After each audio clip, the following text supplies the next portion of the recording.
रह जाता है, कभी आंखें खुली रह जाती, फिर बाद में क्या होता है कि वो बंद नहीं होता आंखें मुँह। तो हमें रुमाल इस तरीके से कोई भी चीज़ बांध देंगे। अब जब इस तरीके से कपड़ा उड़ाया होता है, अब तक गूसला देने के लिए हम जाएंगे तो कपड़ा उठाकर अब हम क्या करेंगे, पाट लाएंगे। फिर पाट लाने के बाद उसको हमने सुना कि धुनी देंगे 7 बार 5 बार या 3 बार। धुनी देने के बाद अब सबसे पहले मैं जो लगाया था मुंह के ऊपर बांधने के लिए वो निकाल देना है। पैर के अंदर से जो बांधा हुआ है उसको निकाल देना है। अब हमें एक चादर के जरिए कपड़ा उड़ा देना है यहाँ। और अगर शर्ट है या टी शर्ट है या कोई भी चीज़ है, अगर ऐसे ही निकल जाएगी तो हमें क्या करना है, उसको निकाल देना। अगर नहीं निकलती तो उसके कैंची वगैरह से हमें काट कर इसको निकाल देना है। उसके बाद हमें ग्लव्स पहन लेने। हमने सुना ना कि यहाँ ड्यूटी से लेकर घुटन के नीचे वहाँ तक हम ऐसे ही हाथ लगा नहीं सकते, तो कोई भी कपड़ा रुमाल या ग्लव्स आते हैं उससे पहन। फिर कपड़े के नीचे से हमें जो भी है पैंट वगैरह उसको हमें કફનમાં જે કપડું હશે ને એ હવે આપણે ઓઢાડી અને ઓઢાડવાનો તરીકો એ રાખવાનો કે આમ લંબાઈમાં નહીં, ઉસે चौड़ाई में रखे।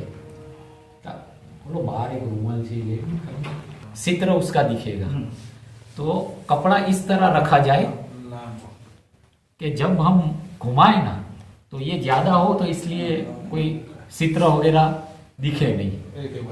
ये अब पहला स्टेप आपने सुना कि पहला स्टेप है इस्तिंजा कराना, यानी आगे और पीछे का जो मकान है उसकी सफाई करना। ये पहला मराई स्टेप है, अपनी भाषा में हम कहे तो ये सुन्नत तरीके में। तो अब ग्लव्स या कोई भी कपड़ा वगैरह लपेट कर फिर हमें, अब लोग यहाँ पर क्या करते हैं कि ढेला लेते हैं। पहले से चला रहा था तो ढेला भी नहीं लेना है, सिर्फ रुई या कपड़े से हमें वो सफाई करनी है। जैसे अब पहला ये स्टेप है तो ऊपर से पानी एक इस्लामी भाई डालेंगे, ये कपड़े वगैरह सब निकाल दिए, पूरा बदन क्लियर हो गया। अब ये जैसे हमने कपड़ा उड़ाया और सफाई, सफाई हाथ डाल के पानी एक इस्लामी भाई ऊपर डालते रहे, और इस तरह से जो आगे और पीछे का मकाम है उसकी सफाई, ये इस्तिंजा हुआ। ये पहला स्टेप हुआ। अब दूसरा स्टेप है वुजू कराना। तो वुजू में आपने सुना कि हम जो कुल्ली और नाक में पानी डालते और गिट्टों तक हाथ धोते, ये नहीं होगा। तो 3 बार चेहरा, फिर सीधा हाथ कोहनियों समेत, फिर उल्टा हाथ, फिर मसा कराना है, और दोनों पैर। जो 4 फर्ज है हमारे वुजू में वो करने हैं। अच्छा, नाक और ये मुंह है उसमें रुई भिगो कर ये जैसे होठों पर घुमाई, और जो दांत ये मसूड़े अब बहुत ज्यादा अंदर डालने की आपने सुना कि मैयत को तकलीफ होती है, और नथनों पर भी सिर फेर देंगे हम। तो ये दूसरा स्टेप हुआ। पहला कौन सा था? हाँ, और दूसरा स्टेप वुजू। हाँ, थोड़ा आप बोलेंगे ना तो आपको भी याद रहेगा। और इंशाल्लाह पहला स्टेप था इस्तिंजा कराना, दूसरा था वुजू कराना। अब तीसरा स्टेप है सर और दाढ़ी के बाल धोना। दाढ़ी है तो इसमें आप साबुन शैम्पू वगैरह इस्तेमाल कर सकते हैं। तो ये सर और दाढ़ी के बाल धोएंगे हम। अब ये हुआ तीसरा स्टेप। पहला स्टेप था इस्तिंजा कराना, दूसरा स्टेप था वुजू कराना, और तीसरा स्टेप है सर और दाढ़ी के बाल धोना। अब चौथा स्टेप है दाई करवट धोनी हमें जमणी बाजू धोવું છે, એટલે ડાબી બાજુ આપણે પડખું ફેરવીશું, ये आपका उल्टा है। तो ये अब ये हिस्से पर यूं समझ लीजिए कि ये पूरे हिस्से नहीं, ये सीधा है ना, सीधा सीधी करवट धोएंगे, उल्टी करवट घुमाएंगे, हाँ, ताकि ये सिर्फ सीधी, बराबर।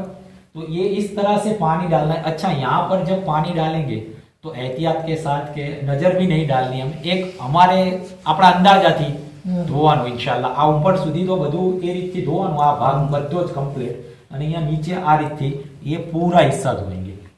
ये चौथा स्टेप हुआ। पहला स्टेप है इस्तिंजा कराना, दूसरा स्टेप है वुजू कराना, तीसरा स्टेप है सर और दाढ़ी के बाल धोना, चौथा स्टेप है जमणी बाजू धो, એટલે उल्टी करवट लेटाएंगे तो जमणी बाजू। अब पांचवा है उससे उल्टा करना, यानी सीधी करवट पर लेटा के उल्टी करवट धोनी है।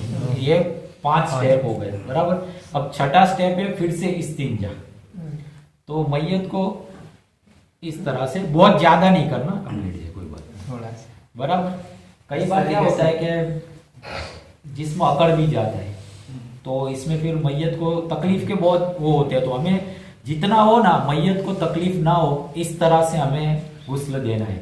और इसीलिए कहा जाता है कि अगर कोई घर वाला होगा ना तो वो मैयत के साथ आसानी करेगा और वो घर वाला उसके ऐब भी छुपाएगा। इसीलिए कहा जाता है कि घर वाले गुस्ल दे, ताकि क्योंकि बाहर के लोग होता है ना तो वो उतनी एहतियात नहीं रखते, तो अगर घर वाला होगा ना तो वो मैयत के साथ क्योंकि हमदर्दी होती है, लगाव होता है, तो वो आसानी से गुस्ल कराएगा। छठा स्टेप जो हमने सुना, अब इसमें कुछ निकलता है, पेट ने वो क्या करते हैं बहुत दबाते हैं, तो ऐसी कोई जरूरत नहीं, हमें जबरदस्ती कुछ निकालना नहीं है पेट में से। अगर ये कुछ है, हमने सुना कि सिर्फ इस तरह करके हाथ फेरना है ये डूटी के निचले हिस्से। अगर कोई नजासत है, कोई नापाकी है तो निकलती है, तो हमें रुई वगैरह से फिर से साफ कर लेना है, यानी फिर से इस्तिंजा करा देना। अच्छा कुछ निकलता भी है। दूसरा स्टेप था वुजू, तीसरा स्टेप था दाढ़ी और सर के बाल धोना, चौथा था जमणी बाजू धो, पांचवा था उल्टी बाजू धोना, छठा है इस्तिंजा करा, और सातवां है कपूर नु पानी। कपूर का जो पानी है वो पूरे जिस्म पर बहा देना है। वो कपूर को पहले से ही हम एक समझ लीजिए कटोरे वगैरह में भिगो देंगे और फिर आखिर में थोड़ा पानी लेकर इसको बहा देंगे। ये हो गया कंप्लीट सब रिश्तेदार। अच्छा वो जो हमारे में चला आता है सब में, यानी ये जो पानी बहाना लास्ट में आते हैं और फिर क्या करते हैं कि भाई भाई आए चाचा आए, तो ऐसा ही है, तो आप उन्हें गुस्ल में शामिल कर लें, यानी वो भी चालू गुस्ल में ही उन्हें ले पानी दे दिया जाए। ऐसी कोई ये देखिए गुस्ल हो गया,